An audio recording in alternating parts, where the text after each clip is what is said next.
ce qu'on nous raconte en général au sujet des langues est complètement à côté de la plaque. On ne cesse de nous rebattre les oreilles avec l'idée que l'anglais est une langue facile et que la langue mondiale, c'est l'anglais. Eh bien, c'est pas vrai. L'anglais n'est facile qu'au début. Posséder l'anglais, c'est extrêmement difficile.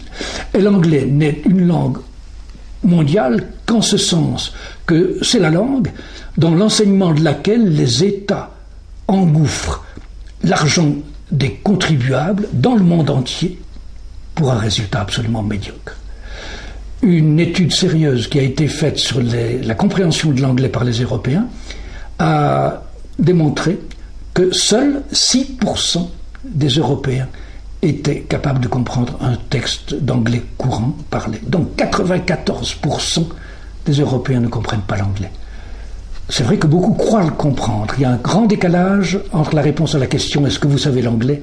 et puis ce qu'on observe si on fait un test.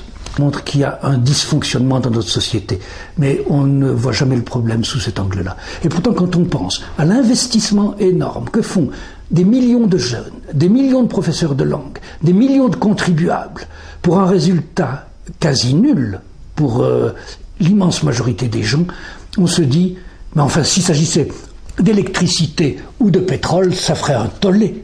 Mais parce qu'il s'agit de temps, d'argent, d'énergie nerveuse, d'argent des contribuables, d'énergie nerveuse ou psychique ou mentale, on ne fait pas le rapport entre l'énorme investissement, les innombrables frustrations qu'on demande à des millions de gens et le résultat.